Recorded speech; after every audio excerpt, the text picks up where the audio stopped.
اعوذ باللہ السمیع العلیم من الشیطان الرجیم بسم اللہ الرحمن الرحیم فلما اسلما وتلہ للجبین ونادیناہ ان یا ابراہیم قد صدقت الرؤیا انا کذالک نجزی المحسنین ان ھذا لہو البلاء المبین وفدیناہ بذبح عظیم۔ محترم ناظرین، سوال تو ذہن میں ابھرتا ہے کہ جب ابراہیم سے اسماعیل علیہ السلام کی قربانی کو طلب کیا گیا تو پھر یہ قربانی تکمیل کو کیوں نہ پہنچی؟ حضرت اسماعیل علیہ السلام کی گردن پر چھری کیوں نہ چلی؟ کیا چیز تھی جو راستے میں رکاوٹ بن گئی اور یہ قربانی نہ ہوئی؟ اب میں قرآن مقدس کی اگلی آیات آپ کی خدمت میں پیش کرتا ہوں اور آپ کے سامنے یہ ساری حکمتیں رکھتا ہوں کہ خدا نے کس طرح حضرت اسماعیل علیہ السلام کی قربانی کو کیوں موقوف کیا اور پھر یہ کس طرح تکمیل تک پہنچی ہے۔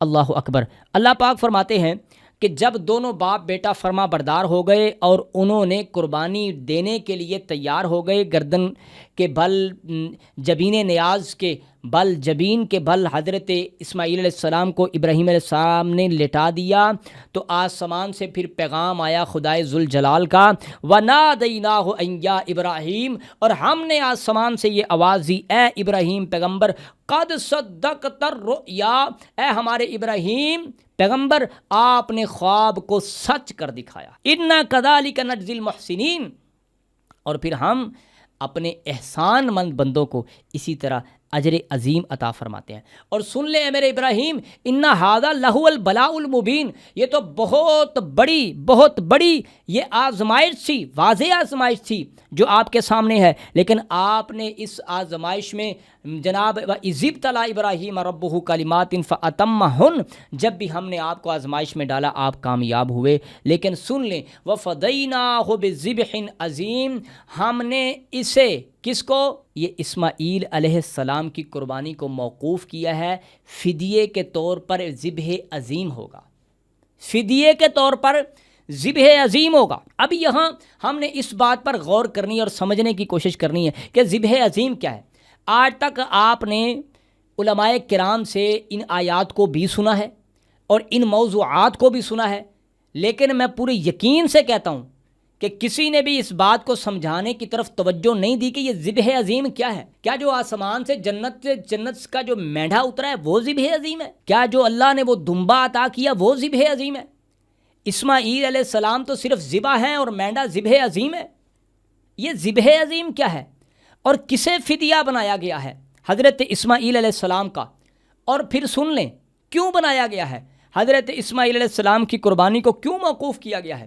سن لیں، حضرت اسماعیل علیہ السلام کی قربانی کو موقوف کرنے کا سب سے بڑا مقصد یہ ہے کہ اسی نسل پاک سے محمد الرسول اللہ خاتم النبیین، سید المرسلین، سید الانبیاء، امام الحرمین، امام المتقین، امام المجاہدین، حضرت محمد مصطفیٰ صلی اللہ علیہ وآلہ وسلم کو اسی نسل سے پیدا ہونا ہے، اس لیے جناب اسماعیل علیہ السلام کی قربانی کو موقوف کیا۔ اور جناب جب حضرت اسماعیل کی گردن پر چھری نہیں چلی تو ابراہیم پیغمبر گھبرا گئے، پریشان ہو گئے، غمزدہ ہو گئے، اس وجہ سے کہ شاید آسمان کے رب کی راستے میں قربان کرنے میں شاید بیٹے کی محبت راستے میں آڑ آ گئی ہے، شاید مجھ سے کوئی غلطی ہو گئی ہے جو خدا نے اسماعیل علیہ السلام کی قربانی کو قبول نہیں فرمایا اور گردن پر چھری نہیں چلی ہے، حالانکہ یہ خدا کی منشا تھی، حالانکہ یہ خدا کی طرف سے وحی تھی، لیکن اللہ پاک نے اپنے ابراہیم پیغمبر کو تسلی دیتے ہوئے فرمایا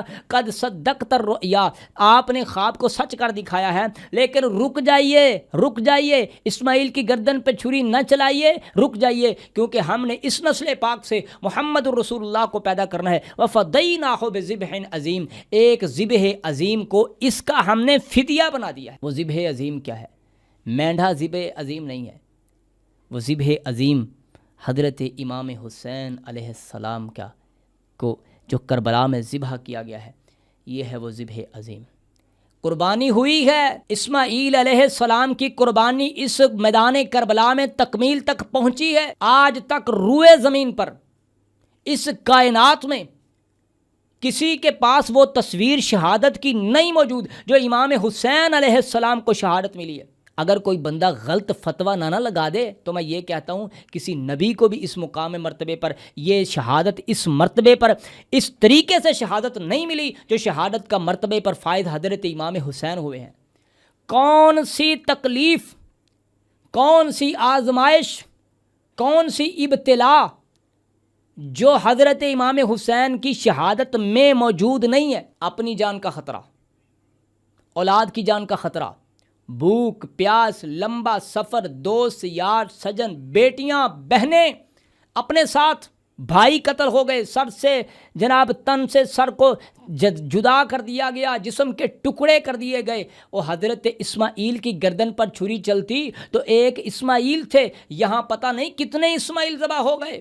وَفَضَيْنَاهُ بِذِبْحٍ عظیم، اللہ نے حضرت جناب اسماعیل علیہ السلام کے جو حوالے سے فرمایا کہ ہم نے اس کو موقوف کر دیا ہے ذبح عظیم تک، اور وہ ذبح عظیم حضرت امام حسین علیہ السلام کی قربانی ہے۔ اللہ اکبر۔ اللہ سے دعا ہے اللہ بھائی ہم سب کو سمجھنے کی توفیق دے دے، اور حضرت امام حسین علیہ السلام کی وہ قربانی جسے اپنے نہیں بیگانے، اپنے نہیں پرائے، مسلمز نہیں غیر مسلمز، تمام مذاہب کے لوگ آج تک بطل حریت، اور جب بھی دنیا کائنات میں کسی جناب کونے پر وہ اسلامی ہو وہ غیر اسلامی ہو، جو انقلاب، جو حریت کا جذبہ لوگوں کے ذہن دماغ شعور میں پیدا ہوتا ہے، اس کے پیچھے اگر کڑیاں جڑتی ہیں تو جناب امام حسین علیہ السلام کے ساتھ جڑتی ہیں۔ کتنی ایسی تحریکیں اس کائنات میں وجود میں آئی ہیں، اس کائنات پر کتنی ایسی تحریکیں جو مسلمز غیر مسلمز، سیاسی انقلابی تحریکیں اور سیاسی اور مذہبی تحریکیں کہ جس کے پیچھے جو اثر کار فرما چیز ہے وہ حضرت امام حسین علیہ السلام کا میدان میں اترنا اور ایک ظالم اور باطل اور جناب جھوٹے ترین غلیظ ترین حاکم کے سامنے سر تسلیم خم نہ کرنا، بلکہ اپنے خدا کی رضا پر اپنی گردن کو جدا، اپنے تن سے جدا کروا دینا، یہ ذبح عظیم ہے حضرت امام حسین علیہ السلام پر۔ حضرت اسماعیل علیہ السلام کی قربانی کی تکمیل ہو چکی ہے۔ اللہ سے دعا ہے اللہ مجھے اور آپ کو سمجھنے کی توفیق دے۔